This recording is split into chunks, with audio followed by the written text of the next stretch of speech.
What's up, foodies? Today we're doing Yorkshire puddings, and this is the dish that honestly drove me insane for years. I could never get these guys to rise. They'd either stay flat, they puff up and then collapse, or they come out looking like sad little pancakes. So I was determined to make them work because, roast beef without Yorkshires just feels wrong. So after a lot of trial and error and way too much research, I landed on a method that literally hasn't failed me once. It's simple, it makes sense, and it actually works in your home kitchen. So let's get into it. First off, before we start mixing anything, there are basically 5 things that finally made these work for me. Once I fixed these, they just started rising every single time. Number 1, the biggest one, measuring is all done by volume, not by weight. That's the one thing that changed everything for me. The other things I'll point out as we go because they all kind of come up naturally in the steps.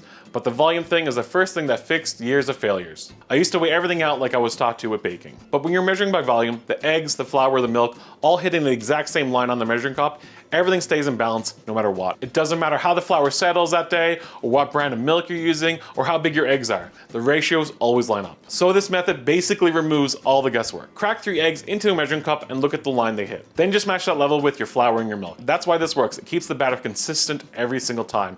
And consistent batter is what makes these finally rise instead of coming out flat like sad little pancakes. And the best thing about doing it by volume is scaling becomes super easy. If you need more Yorkshires, just crack more eggs into the measuring cup. Then you just match that level with your flour and your milk. You don't have to do any crazy math, chase weird fractions, you just follow the lines on the cup. So I'm cracking 3 large eggs into a clear measuring cup, and whatever the measurement is, let's say it's 3/4 a cup, you're going to use the exact same amount of all-purpose flour and the exact same amount of milk. You also want to be using 1 or 2% milk. Anything over 2% I find kind of hinders the rise of the Yorkshires. So try to keep the fat content of the milk 1 to 2%. Then pour your eggs into a bowl and add the flour. Whisk the eggs and flour until it's smooth. This is going to help the batter from getting lumps later. Then pour in your milk and whisk it again. The batter should be a little looser than whipped cream. It should be smooth and pourable, but not too thick. If it's too thick, add a little more milk, and if it's too loose, add a touch more flour. Little bits at a time. It's one of those things you can adjust pretty easily. And this is where the second thing comes in, and I didn't know this for years. The batter actually rises way better if you let it rest.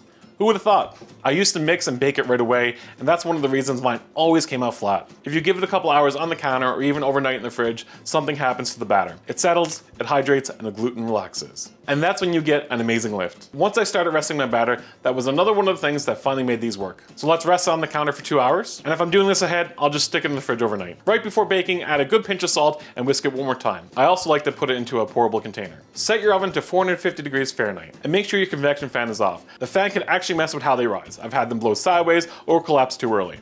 So, no fan. And this is another thing I messed up for years. I kept using convection because I thought, more heat, better rise.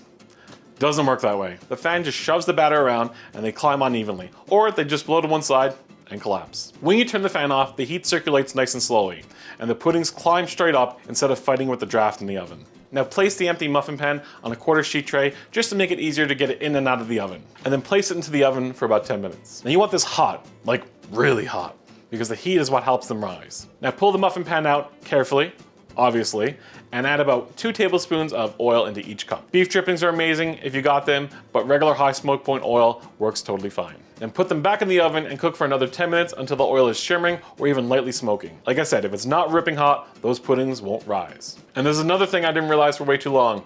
The oil has to be really hot. Not warm, not kind of hot, like actually smoking hot. If the oil isn't hot enough when the batter hits it, the puddings just sit there and soak it all up. They never get that big blast of heat that makes them shoot straight up. Once I started treating the oil like I was searing a piece of meat and really letting it heat up, that's when they finally started to rise the way they're supposed to. Now here's where you want to move really quick. Pull the pan out of the oven and fill each cup halfway to 2/3 full with your batter. And if you get drops of batter on the edges, wipe them off. The batter sticking to the rim can actually stop the puddings from rising. I like to use a spoon under the measuring cup to catch drippings as I go. And this is the last thing that used to ruin my Yorkshire puddings. You have to move quickly. The pan is screaming hot and the oil is right at the edge of smoking. And the second the heat drops, the rise gets weaker. If you take your time, spill the batter everywhere, or stop to think about it, they're already losing that first big hit of heat they need. And once they're put into the oven, the door stays closed. If you open the oven door even a little, the heat will escape and the puddings will collapse on you. Then place them right back into the oven. Don't let the heat out, don't check them, don't open the door, just trust the process. They'll go in the oven at 450 degrees Fahrenheit for 10 to 12 minutes.